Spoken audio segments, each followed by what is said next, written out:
오늘 오신 분들 중에 아마 그 산업부 과제를 하시는 그 기관 분들이 꽤 많이 있을 걸로 제가 생각이 들고요.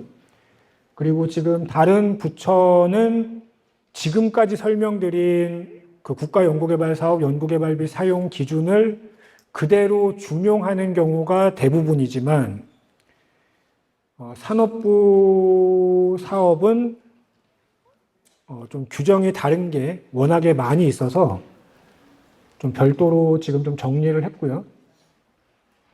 이 표를 보시는 방법에 대해서 좀 말씀을 드리면 제가 지금까지 설명드렸던 연구개발비 사용 기준이 저 맨 오른쪽에 있는 게 그 기준이라고, 그러니까 과기부 기준이라고 생각을 하시면 되고요. 국가연구개발사업 연구개발비 사용 기준. 그게 맨 오른쪽에 있는 거고, 요 이제 왼쪽으로 가는 것들, 요게 산업부의 다른 내용의 규정들이라고 보시면 되는데, 산업부 23년 5월 규정, 산업부 23년 12월 규정, 산업부 24년 12월 규정, 요렇게 이제 순차적으로. 그리고 제가 아마 지금 얘기 듣기에는 산업부가 원래 뭐 연말에 보통 개정을 많이 했었는데 이번에는 6월, 7월쯤 돼야 아마 개정을 하신다고. 근데 좀 많이 될 것 같아요. 또 개정 사항이 꽤 많을 것 같아서 산업부 개정사항 좀 정확히 파악하시려면은 그 10월 달에 하는 그 설명회나 아니면 저희가 또 별도로 그 개정된 내용에 대해서 그 동영상 그 유튜브나 이런 데 일신회계법인 유튜브 채널에 또 올려놓을 테니까 그걸 한번 뭐 7월, 8월 뭐 요 정도쯤에 한번 보시면 좋을 것 같고요. 지금 보시면은 요 지금 차이가 나는 내용들이 뭐 상당히 많습니다. 거의 한 10페이지 정도쯤이 한 차이가 나는 걸로 구성이 되어 있어서 이것도 제가 다 설명드리기가 시간이 만만치가 않아서 산업부가 기존에 설명드렸던 것보다 좀 유리한 거, 그러니까 좀 우리가 규정이 좀 덜 엄격한 거는 제가 과감히 생략하고 산업부 규정이 좀 더 엄격한 거 위주로 설명을 드릴게요. 그러니까 지금까지 설명드렸던 거의 기준보다 산업부는 더 강화된 조건이 필요한 것들 위주로 설명을 드려야 여러분들이 좀 더 안전하실 수 있을 것 같아서요. 한번 보시면은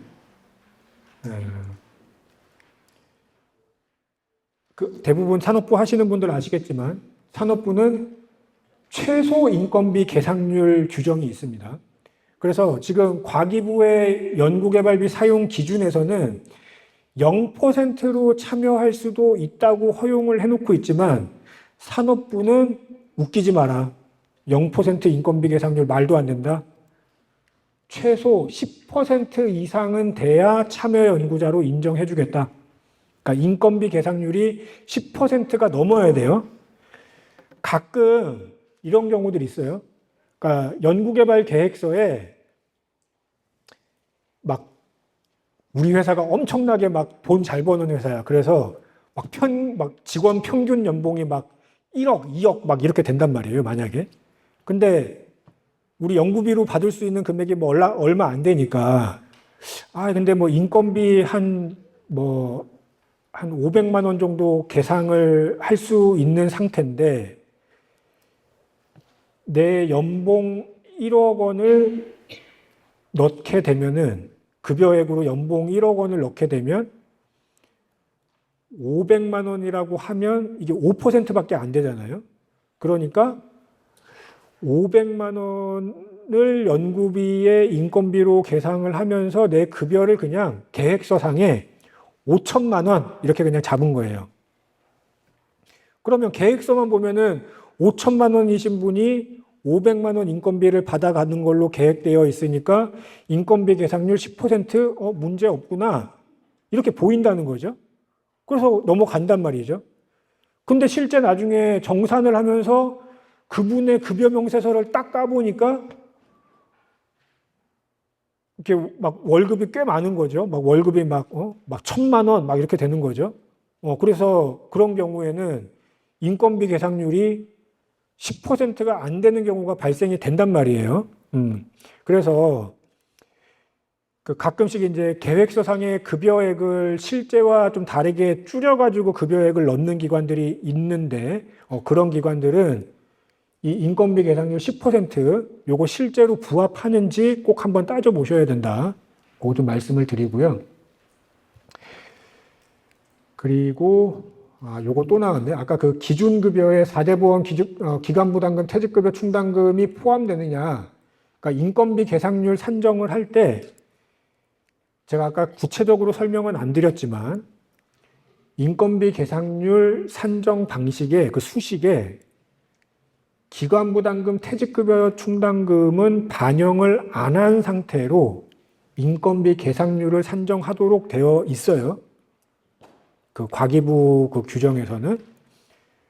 그거는 비영리 기관이든 영리 기관이든 상관없이 원래 그렇게 하도록 되어 있지만 우리 산업부 규정에서는 비영리 기관만 이렇게 제외를 해서, 그러니까 기간부담금, 퇴직급여 충당금은 인건비 계상률 산정할 때 제외하고 산정이 가능하다. 즉 영리 기관은 제외하지 말고 산정을 해라. 이런 얘기가 되겠고, 복잡하니까 그냥 우리는 이렇게 하자는 거죠. 그냥 기간부담금, 퇴직급여 충당금까지 그냥 다 넣고 내가 기간부담금, 퇴직급여 충당금까지 다 했더니 뭐 6천만 원이야. 근데 인건비를 내가 3천만 원 받을 거야. 그럼 그냥 우린 50% 이렇게 간단하게 생각을 하자 그 얘기예요. 좀 더 들어가면 이렇게 저도 말씀드리기가 너무 힘들고 여러분도 좀 이해하기가 힘들 것 같아서 일단 이 정도로.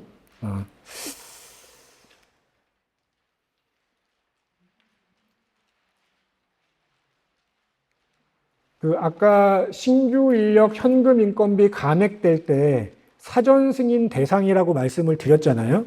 그죠? 기억나시나요? 그 아까 기본 점검 사항에서 그 영리기관의 이제 사전 승인 사항인데, 산업부는 현금 인건비 총액이 유지되는 경우라면 굳이 사전 승인으로 하지 말고 통보성으로 해주겠다. 즉 신규 인력의 현금 인건비 감액한 걸 기존 인력한테 현금 인건비 넘겨줘서 쓰는 거는 그냥 통보로 해주겠다. 이런 내용으로 보시면 되고요.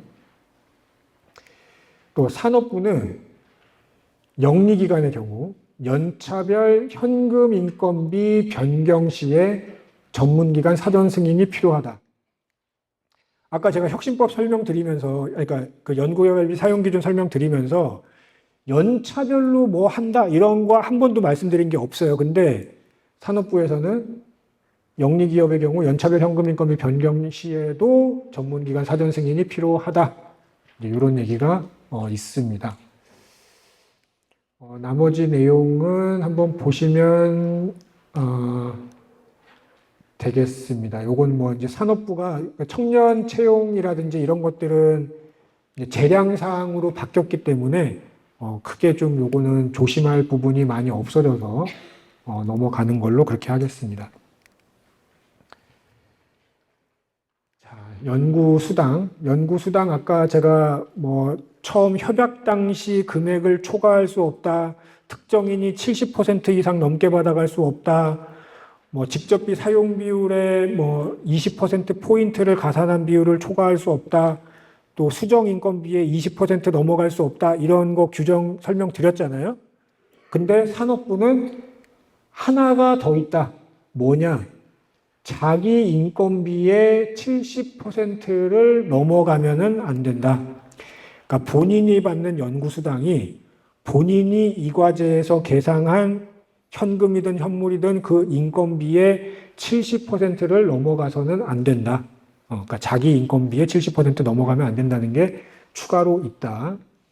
그리고 아까 제가 연구수당에 대해서 감액을 한다, 평가 결과에 대해서 감액한다, 뭐 이런 얘기 안 드렸죠. 그죠? 그런 얘기 아까 제가 안 했습니다. 그죠? 근데 산업부는 평가 결과에 따라서 50% 또는 전액 간획할 수도 있다. 이런 규정이 있다.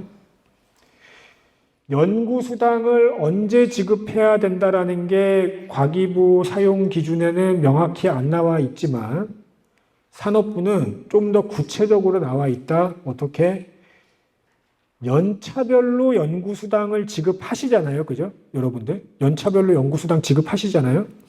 그럴 땐 그 연차 마지막 인건비 지급하고 나서야 연구수당 지급할 수 있다. 그러니까 12월 종료 과제면 12월 인건비 지급하고 나서 연구수당 가져가야 된다.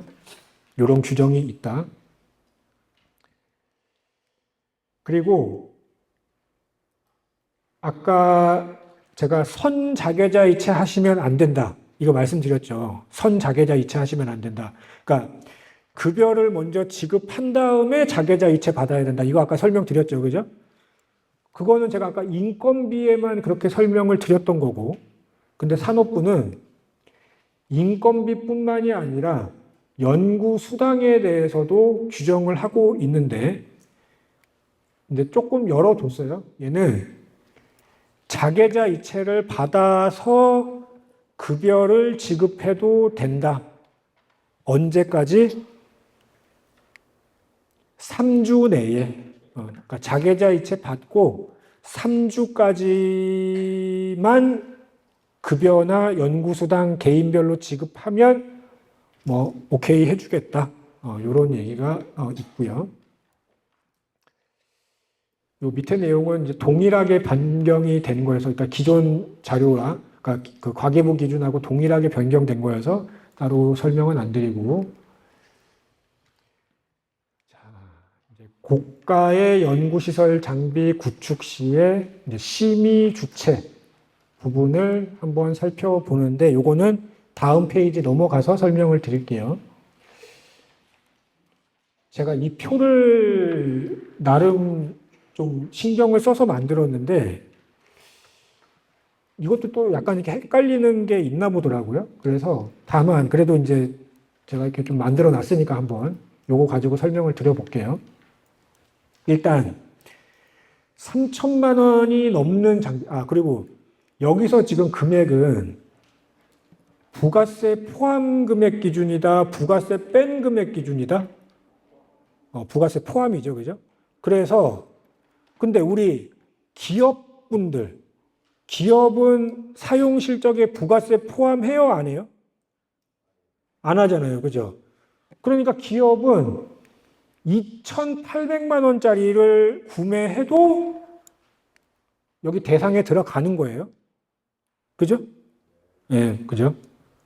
그래서 3천만 원이 넘는 장비를 구매를 하시게 될 때는 심의 과정을 거쳐야 된다. 일단 이게 기본이고. 그런데 이제 여기서부터 이제 근데 1억이 넘어간다. 3천만 원 넘는 건 이제 연구개발 과제 평가단인데 3천만 원뿐만이 아니라 1억도 넘어간다. 근데 국비만 가지고도 1억이 넘어간다. 그러니까 장비가 1억 2천짜리인데 국비만 가지고는 뭐 9천만 원일 수도 있고 8천만 원일 수도 있잖아요. 그죠? 근데 국비만 가지고도 1억이 넘어간다. 이런 경우가 또 있을 수가 있단 말이죠. 국비만 가지고 1억이 넘어가는데 그 장비를 사는 그 과제가 국가 R&D 과제다.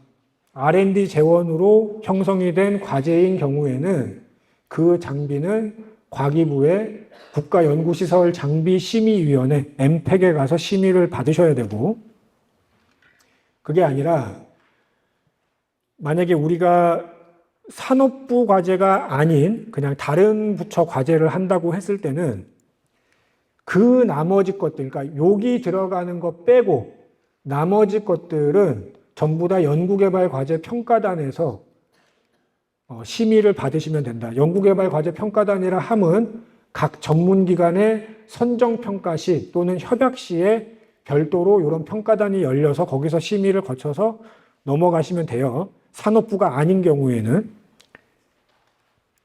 그런데 산업부는 조금 이제 기구가 하나가 더 있다. 중앙장비심의위원회라는 게 있어서, 중앙장비심의위원회가 있어서 만약에 총액 자체가 1억이 안 되면 다른 부처랑 똑같이 그냥 연구개발과제 평가단에서 심의를 거치면 되는데 총액이 1억이 넘는다. 근데 엠팩 대상은 아니다. 그럴 때는 중앙장비심의위원회의 심의를 거쳐야 된다. 이제 이해되시겠죠? 그죠? 아무튼 제가 표를 열심히 만들었는데 일단 이렇게 좀 만들었는데 한번 이 자료 보시고 좀 참고를 하시면 좋을 것 같습니다. 그래서 그 얘기가 지금 요 얘기입니다. 그 얘기가 지금 요 얘기다.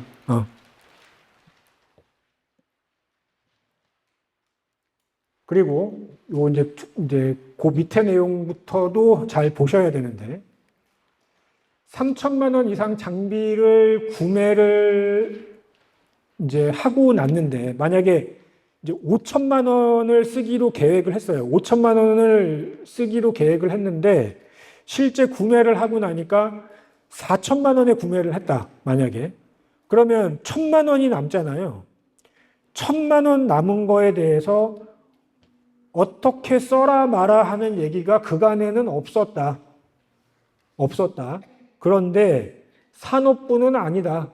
산업부는 3천만 원 이상 장비를 구매하고 남은 그 잔액은 시설 장비 또는 연구 재료비 용도로만 써야 되지 인건비나 뭐 활동비나 이런 걸로 쓰면은 불인정이다.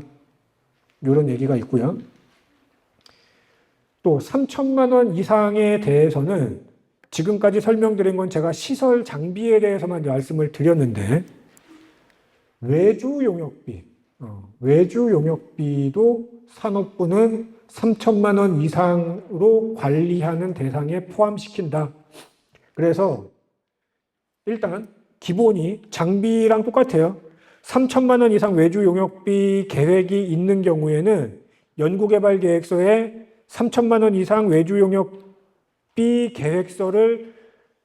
계획서에 명시를 해야 되고 그 내용이 만약에 변경이 될 것 같다. 그럴 땐 사전 승인을 받아야 된다.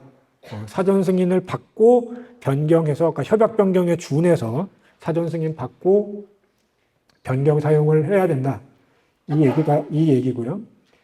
또 영리 기업이라면 우리가 기업이라면 단일 품목으로 2천만 원 이상의 재료비를 구매할 계획이 있을 땐 계획서에 그 내용을 꼭 써야 된다. 산업부는. 요거는 특히 애기평 과제 하시는 분들은 특히 잘 보셔야 돼요. 제가 뒤에서 조금 더 말씀드릴 건데 애기평 과제는 요걸로 끝나지 않고 아예 불인정까지 해버리겠다라는 게 강력하게 이번에 나와 있어서 요거 일단 잘 보셔야 됩니다. 그러니까 산업부는 일단 기업의 경우에 2천만 원 이상 단일 품목으로 2천만 원 이상 재료비 쓰는 경우에는 계획서에 명시 의무가 있다. 외부 전문 기술 활용비 그냥 넘어가고 자체 시험 분석료 넘어가고 아까 제가 영리기관 연구실 운영비 쓰실 때는 연구실 운영비 활용 및 관리 계획서라는 거에 구체적으로 명시해서 제출한 경우에만 쓸 수 있다고 얘기를 드렸잖아요. 그죠? 근데 산업부는 이거 뭐 짜투리 돈 이렇게 하지 말고 만약에 우리 과제가 인건비 현금 인정하는 분야의 과제면은 꼭 계획서 제출 안 하더라도 범용성 장비 이런 거 구매할 수 있게끔 좀 열어놔줬다. 뭐 이런 부분들 좀 차이가 있다는 거고요. 자, 뭐 여러 가지 차이 많습니다. 이게 한번 다들 중요한 내용들이어서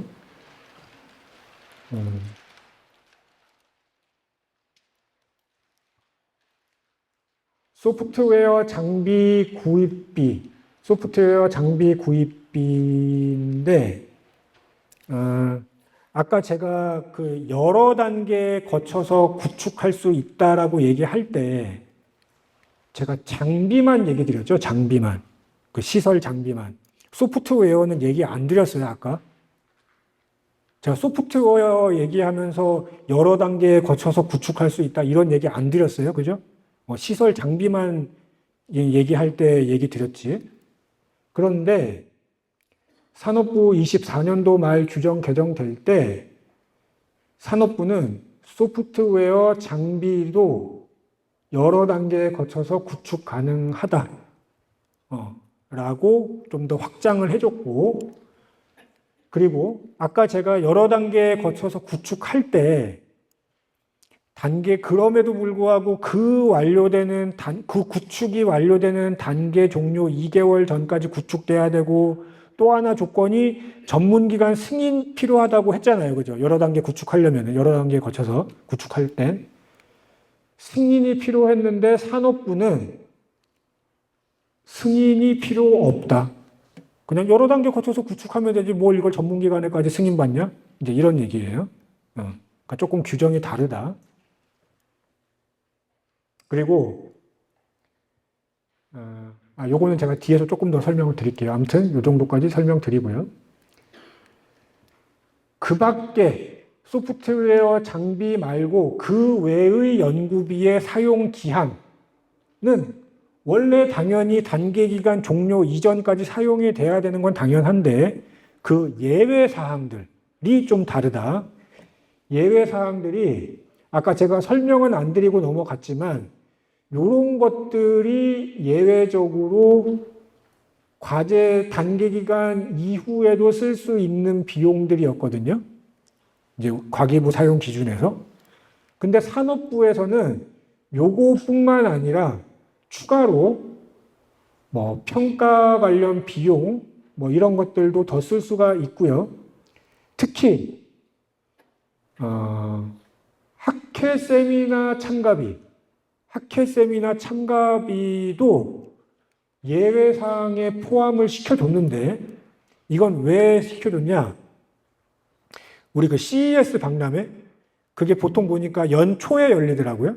근데 이제 그 참가비를 연말에 납부를 해야 되는 일정인 것 같고, 그러다 보니까 만약에 26년 말이 단계 기간 종료라고 하면 26년 12월에 참가비를 냈는데 실제 참가는 27년도에 하게 되면 불인정이잖아요.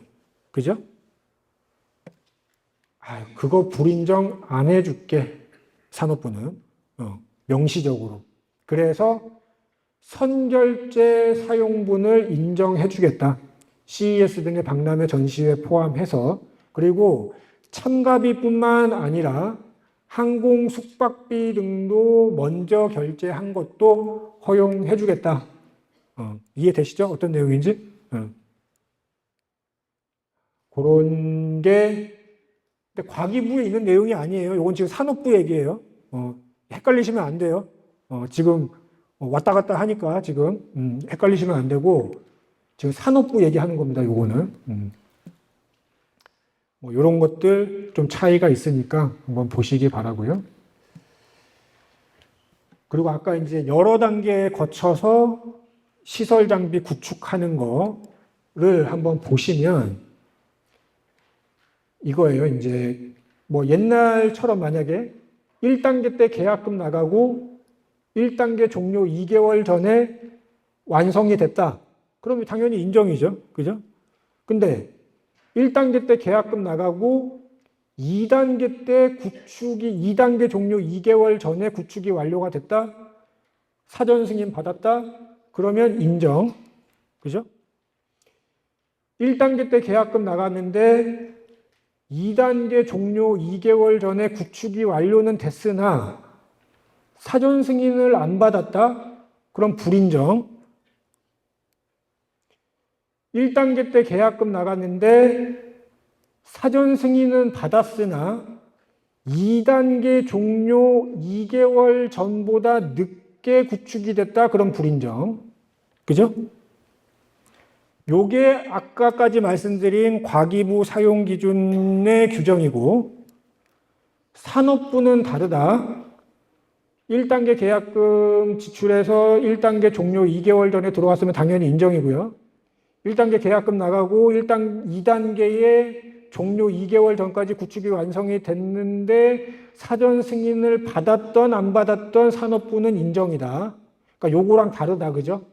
과기부는 불인정인데 사전 승인 안 받았으면 산업부는 사전 승인 안 받았어도 인정이다.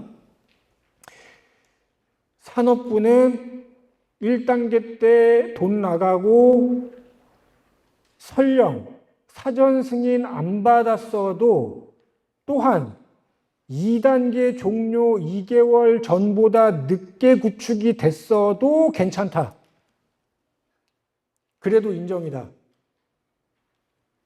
산업부는 그러니까 구축이 완료되는 단계 종료 2개월이라는 그런 제한이 없고요. 연구기간 최종 종료 2개월 전까지만 구축이 되면 돼요. 산업부는. 그리고 사전 승인은 필요 없다. 그러니까 산업부는 최종 종료 2개월 전까지만 구축이 되면 여러 단계에 거쳐서 구축되는 게 전문기관 승인 없어도 된다. 오케이?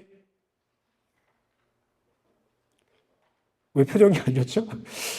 난 표정이 좋을 거라고 생각을 했는데, 아무튼 지금 뭐 급하게 들으셔서 아마 그러실 거고요. 곰곰이 이렇게 돌아가셔서 보시면, 아까 그분이 얘기한 게 이런 얘기구나. 이제 아마 좀, 이해되실 거라 믿고 넘어가겠습니다. 자, 출장비, 이거 뭐 파견 뭐 이거 비용이니까 한번 보세요. 이거 뭐 저도 뭐 이런 비용들 많이 보지는 않아서 이런 규정이 있다. 이거 이제 일치가 됐다. 이제 뭐 이런 내용이네요. 혁신법 사용 기준과 일치됐다. 이제는. 그리고 아까 제가 그 회의비 식대, 그 사전에 내부 결제 받아야 된다. 그 앞으로 제가 막 몇십 페이지 앞으로 가가지고 설명드렸잖아요. 그죠? 그거 기억나시죠?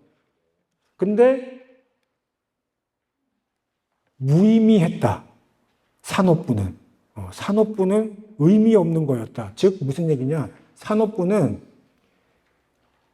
사전 내부 결제 안 받아도 된다. 그러니까 다른 부처는 사전 내부 결제 받아야 되는데 우리 하고 있는 게 지금 산업부 과제다 그러면 그게 식대라고 하더라도 사전 내부 결제 필요 없다. 참 좋은 것 같아요. 현물, 소프트웨어, 현물, 뭐 이런 규정이 있나 보구나 하고 넘어가시죠. 네, 넘어가고. 증빙 간소화. 네, 증빙 간소화인데, 뭐 이런 간소화 규정들 있다. 근데 요게 증빙 간소화 내용 그냥 참고하시고요. 아마 올해 6월쯤에 또 많이 개정이 될 것 같아요. 보니까 지금 분위기 봐서는 그 산업부 규정이.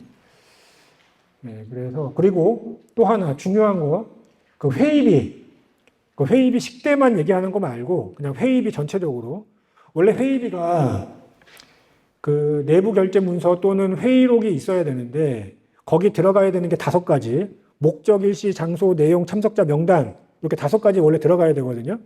목적, 일시, 장소, 내용 들어가야 되는데 항상 걸리는 게 내용이란 말이죠. 내용. 회계법인에서 그러잖아요. 내용이 부실합니다. 회의 내용을 알 수 있도록 뭐 더 보완해 주세요. 뭐 이렇게 하는데 산업부는 내용 필요 없다. 회의록, 내부 결제 문서에 뭐 이런 규정이 있다. 그래서 그 증빙 간소화 이런 것들 한번 보시면 될 것 같고요.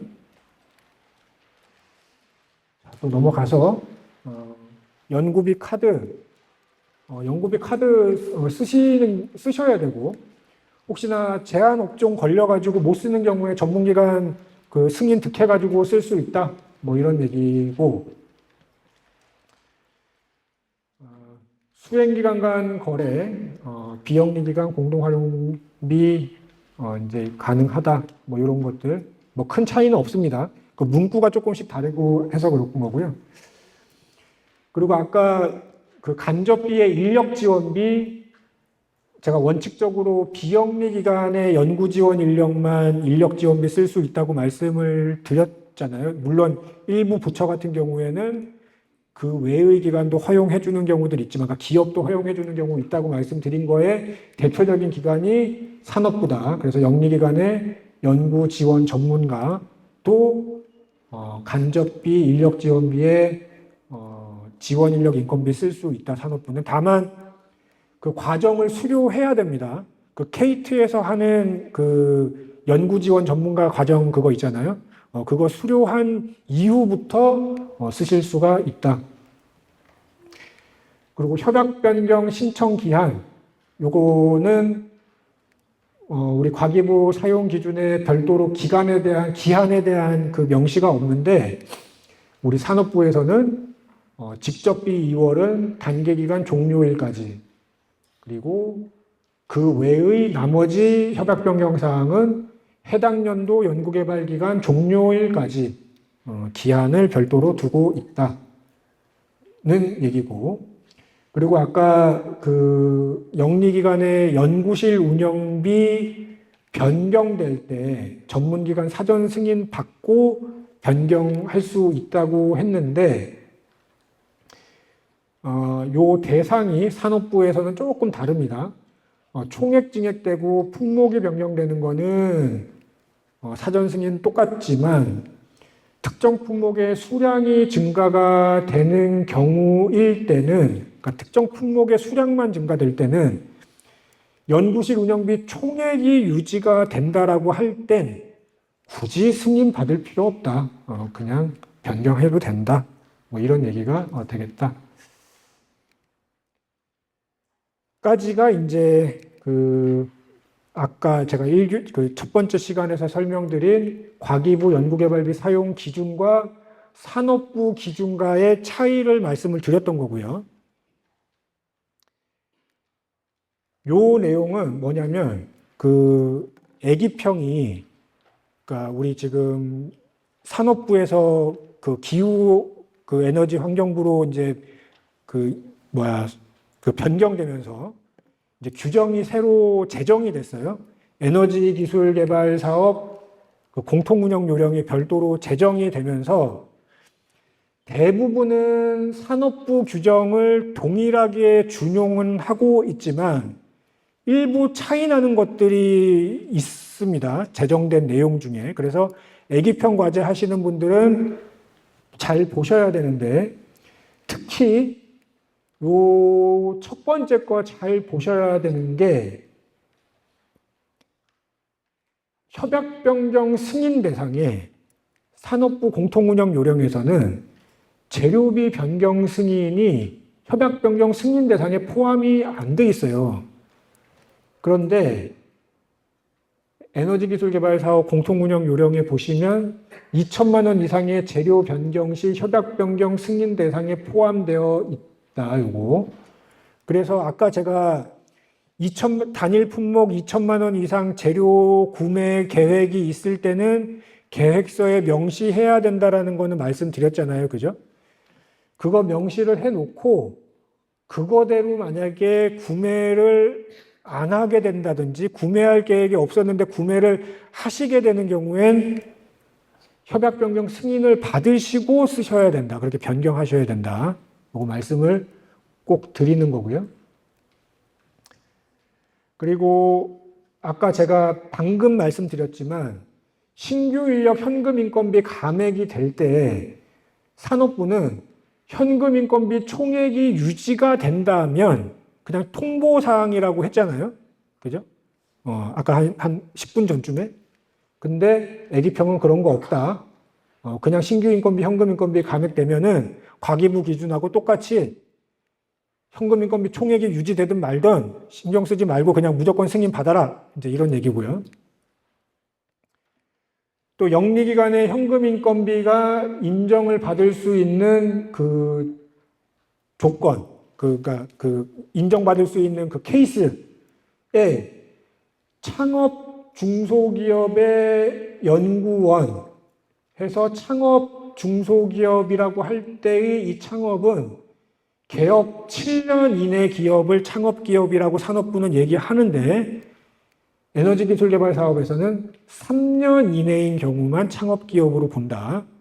그래서 이거 헷갈리면 안 된다. 지금 뭐 중기부나 뭐 다른 부처 대부분 다 창업기업이라고 하면 7년으로 가고 있는데 우리 에너지기술개발 사업은 3년으로 보고 있으니까 요거 착오 없으셔야 됩니다.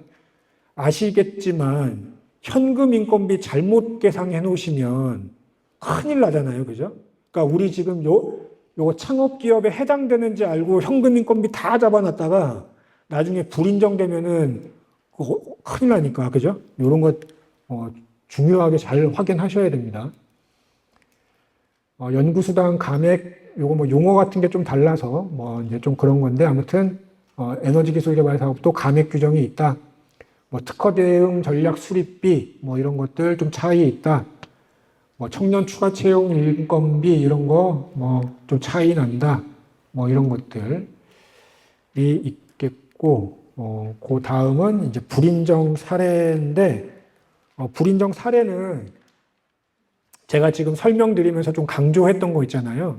그거 이렇게 이제 실제 좀 숫자 넣어가지고 이렇게 좀 해놓은 거고 여기 계산 시기라든지 어디에 그 근거 조항이 있는지를 제가 이렇게 다 달아놨거든요. 그래서 요 이제 세목별로 좀 많이 이렇게 해놨으니까 그 돌아가셔서 이렇게 한번 이렇게 복습 차원에서 요걸 좀 보시면 좋을 것 같고요. 네.